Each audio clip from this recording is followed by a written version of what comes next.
स्नेहा का सपना था कि उसे कोई बहुत ज्यादा समझदार और स्मार्ट पढ़ा लिखा लड़का मिले।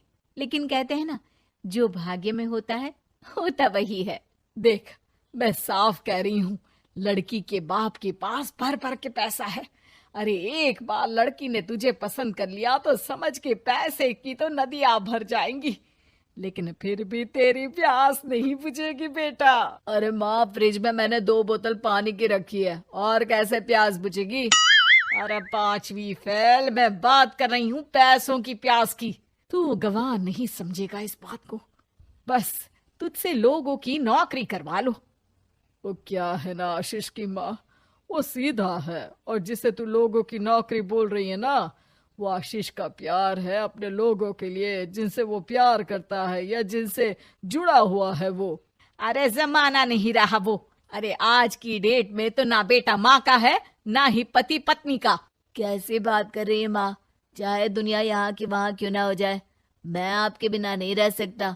ना ही मैं आपको कभी धोखा दे सकता हूँ। अरे हाँ, ठीक है ठीक है। देख, लड़की को पढ़ा लिखा लड़का चाहिए तो वहां चुप रहना। जबान खोलेगा तो पता चल जाएगा कि 5वीं पास है। अरे तो पढ़ा देती ना आगे। माना सौतेली माँ हो, लेकिन दहेज की लालच तो अपने बेटे जैसी ही रख रही हो।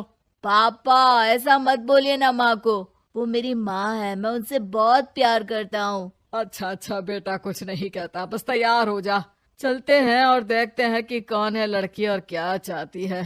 सभी मिलकर लड़की देखने जाते हैं, जहाँ स्नेहा आशीष को देखकर ही इम्प्रेस हो जाती है। वाह, कितना हैंडसम है। काश इससे मेरी शादी हो जाती, लेकिन पता नहीं कितना पढ़ा लिखा है। स्नेहा, लड़का बहुत अच्छा है, बेचारी की माँ दूसरी है, लेकिन देख रही है ना, हीरा भी इतना चमकीला नहीं होगा जितना कि ये। स्नेहा को समझ नहीं आता कि वो क्या करे। वो आशीष से मिलती है, उसकी सादगी, उसकी बातें उसे भा जाती है। मैंने नहीं सोचा था कि इतना पढ़ा लिखा लड़का मुझे मिलेगा। मैं शादी करने के लिए तैयार हूँ। और फिर स्नेहा और आशीष की शादी हो जाती है। शादी के बाद सासू माँ कहती है, अरे बेटा, वो तेरे जेवर मुझे दे दे, मैं संभाल कर रख दूंगी। स्नेहा, जो कि खुद भी एक समझदार लड़की थी, नहीं नहीं, मैं अपने जेवर नहीं दूंगी।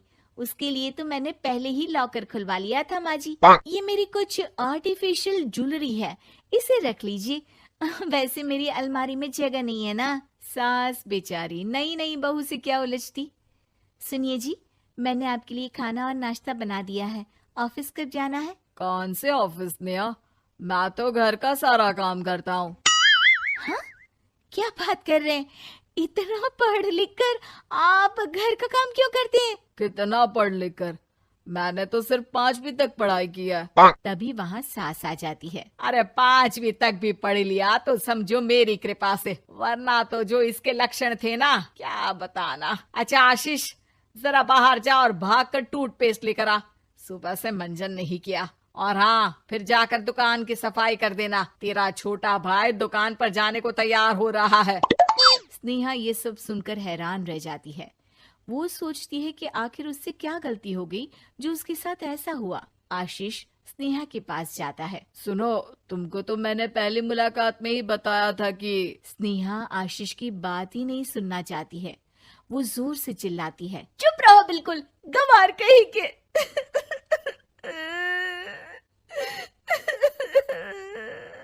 कितना बड़ा धोखा हो गया मेरे साथ। अब मैं इस घर में नहीं रह सकती। प्लीज ऐसी बात मत करो, मेरी पत्नी हो तुम, जैसे बोलोगी मैं वैसा करूंगा। मैं कोशिश करूंगा बाहर जाकर कोई काम ढूंढ लूं, पर प्लीज मत जाओ। चुप रहो गंवार कहीं के, मैं तुम्हारे जैसी की बीवी हो ही नहीं सकती। आशीष स्नेहा को लाख समझाने की कोशिश करता है, लेकिन वो अपने मायके चली जाती है। माँ चलिए ना, स्नेहा को मना कर लेकर आते हैं। अरे जाओ, बनाने जाए मेरी जूती।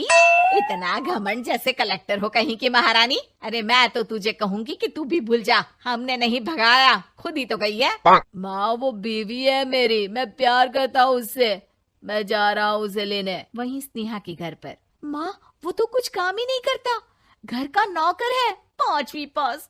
मैं नहीं रह सकती ऐसे आदमी के साथ माँ। बेटा वो लड़का बहुत अच्छा है, उसकी तारीफ मैंने हर किसी से सुनी है। तेरा पति है, अब तक एक गलत माँ के साथ रह रहा था, तू संवारेगी तो संवर जाएगा। तभी वहाँ आशीष आ जाता है। मुझे माफ कर दो स्नेहा, पर प्लीज मुझे छोड़कर मत जाओ। मेरी माँ के जाने के बाद मुझे तुम्ही से सारी उम्मीद है। तुम जैसा कहोगी मैं करूँगा, पर प्लीज मेरे साथ रहो। सबके समझाने बुझाने के बाद स्नेहा आशीष के साथ घर आ जाती है। आ गई महारानी, अब आई हो और सच्चाई भी पता चल गई है, तो थोड़ा तमीज से पति के साथ घर देख, रसोई संभाल और हम सबकी सेवा कर। देखो, मैं अब इस घर में बंटवारा चाहती हूँ। जो मेरे पति का हिस्सा है वो उसे मिले और वो आज से कोई काम नहीं करेंगे। हिस्सा ले लो, लेकिन कमाओगे क्या, खाओगे क्या, धूल मिट्टी। अरे तेरा पति किसी काम का नहीं है, वो तो मेरा बेटा कमा रहा है तो 2 रोटी मिल जाती है इसे। तभी वहाँ स्नेहा के ससुर आ जाते हैं। मैंने एक बंद फैक्ट्री को पहले ही आशीष के नाम कर दिया है और घर के 2 तल्ले में 1 तल्ला ले लो। मैं तो आशीष के पास रहूंगा, वकील थोड़ी देर में आता ही होगा। अरे जाओ जाओ, 2 दिन में भूख से तड़प कर सब वापस आ जाओगे। बढ़िया आई बहू बेटे वाली। फिर क्या था, स्नेहा आशीष के साथ मिलकर बंद फैक्ट्री को खोलती है और मन लगाकर काम करती है। दोनों की मेहनत रंग लाती है और आशीष अपनी मेहनत से एक सफल बिजनेसमैन बन जाता है। लेकिन एक दिन, अरे बहू बेटा आशीष, मुझे माफ कर दो, मैं भी अब तुम लोगों के साथ रहना चाहती हूँ। इस कमबख्त ने तो दुकान का बेड़ा गर्क कर दिया। वो तो आशीष था जो सारा दुकान का काम संभालता था। बेटा हमारे पास तो अब खाने को भी नहीं बचा। माँ जी, इसे कर्म के फल कहते हैं। खैर, खाना है तो आपको और आपके बेटे को काम करना पड़ेगा, समझी? हे भगवान, अब ये दिन आ गए हैं कि बहू के साथ रहने के लिए मुझे काम करना पड़ेगा। बेटा आशीष, तू ही समझाना अपनी बीवी को। पता है ना मैंने तुझे कितने प्यार से पाला है। हाँ माँ, वो तो ऐसे ही बोल रही है आपको।